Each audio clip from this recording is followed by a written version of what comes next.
Welcome friends. இந்த வீடியோவில் பன்னீர் stuffed cheese dosa எப்படி செய்கிறதுன்னு பார்க்கலாம். ஃபஸ்ட்டு ஒரு கடாயில் கொஞ்சமாக எண்ணெய் சேர்த்திட்டு அது கூட பெரிய வெங்காயத்தை பொடியாக நறுக்கி சேர்த்திக்கோங்க. ஒரு 2லேருந்து 3 பெரிய வெங்காயத்தை இந்த மாதிரி குட்டி குட்டியாக கட் பண்ணி போட்டுக்கோங்க.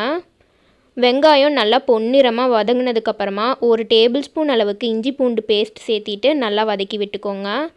இஞ்சி பூண்டோட பச்சை வாசனை போகிற வரைக்கும் நல்லா வதக்கிக்கலாம். இப்போ நம்ம தோசைக்கு நடுவில் வைக்கிற பன்னீர் ஸ்டஃபிங் தான் நம்ம ரெடி பண்ணிகிட்ருக்கோம். வெங்காயம் நல்லா வதங்கிருச்சு. இதுக்கப்புறமா 2லேருந்து 3 தக்காளியை இந்த மாதிரி குட்டி குட்டியாக கட் பண்ணி போட்டுக்கோங்க. தக்காளியும் நல்லா வதங்கட்டும். தக்காளி நல்லா குழையிற அளவுக்கு நல்லா வதக்கிக்கோங்க.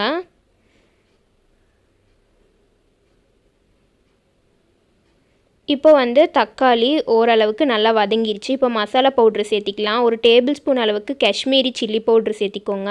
இது கலருக்காக நம்ம சேர்த்துறோம். நெக்ஸ்ட்டு ஒரு டேபிள் ஸ்பூன் அளவுக்கு கொரியாண்டர் பவுடர், அதாவது மல்லித்தூள்.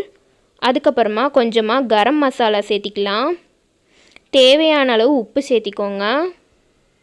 சேர்த்திட்டு நல்லா கலந்து விட்டுக்கோங்க. மசாலாவோட பச்சை வாசனை போகிற வரைக்கும் நல்லா ஒரு 2 நிமிஷம் நல்லா வதக்கிக்கலாம்.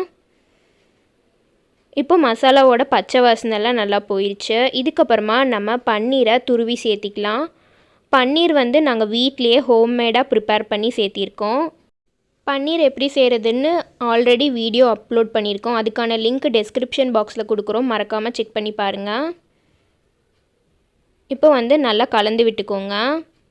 அந்த வெங்காயம், தக்காளி, பன்னீர் அந்த மசாலாலாம் சேர்றப்போ நல்ல ஒரு டேஸ்ட் கொடுக்கும். இப்போ நம்ம நல்லா கலந்து விட்டாச்சு. இதுக்கப்புறமா நம்ம இதில் கொஞ்சமாக கொத்தமல்லி தழை தூவிக்கலாம். கொஞ்சமாக சேர்த்துனதுக்கப்புறமா இன்னொரு டைம் நல்லா கலந்து விட்டுக்கோங்க.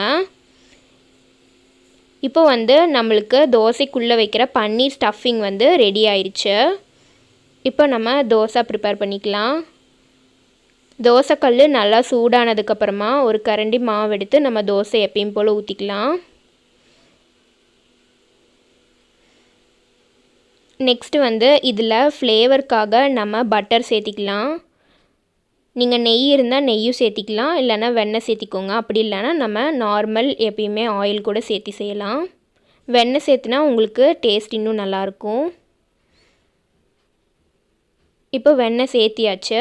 இதுக்கப்புறமா நம்ம செஞ்சு வச்சுருந்த பன்னீர் ஸ்டஃபிங்கை இதில் நம்ம கொஞ்சமாக வச்சுக்கலாம். நீங்கள் ஒரு சைடு மட்டும் நீங்கள் தேய்ச்சி விட்டால் போதும். இன்னொரு சைடு நம்ம அப்படியே மடக்கி விட்டுட்டோன்னா கரெக்டாக இருக்கும். இப்போ நம்ம பன்னீர் ஸ்டஃபிங்கை இதில் வச்சாச்சு.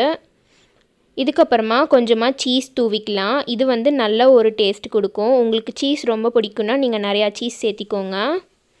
நம்மளுக்கு எந்த அளவுக்கு சீஸ் தேவையோ அந்த அளவுக்கு நம்ம சேர்த்திக்கலாம். இப்போ நமக்கு தேவையான அளவுக்கு சீஸ் நம்ம சேர்த்தியாச்சு. இதுக்கப்புறமா நம்ம இதை ஹாஃபாக மடித்து விட்டுக்கலாம். இப்போ இதை நம்ம திருப்பி போட்டுக்கலாம். 2 பக்கமும் நல்லா கோல்டன் ப்ரௌனாக நமக்கு தோசை ரோஸ்ட் ஆகணும், அப்போ தான் நல்லாயிருக்கும். இப்போ பாருங்கள், 2 சைடுமே நல்லா கோல்டன் ப்ரௌன் ஆயிடுச்சு. இப்போ நம்ம இது ஒரு பிளேட்டுக்கு ஷிஃப்ட் பண்ணிக்கலாம். ஃபைனலாக நம்மளோட பன்னீர் சீஸ் தோசை ரெடி. இந்த ரெசிபியை கண்டிப்பாக உங்கள் வீட்டில் ட்ரை பண்ணி பார்த்துட்டு ஃபீட்பேக்ஸை கமெண்ட்டில் ஷேர் பண்ணுங்கள். இந்த வீடியோ உங்களுக்கு பிடிச்சிருந்தா லைக் பண்ணுங்கள், ஷேர் பண்ணுங்கள், கமெண்ட் பண்ணுங்கள். மறக்காமல் சப்ஸ்கிரைப் பண்ணுங்கள். கூடவே இருக்கிற பெல் சிம்பிளையும் கிளிக் பண்ணுங்கள்.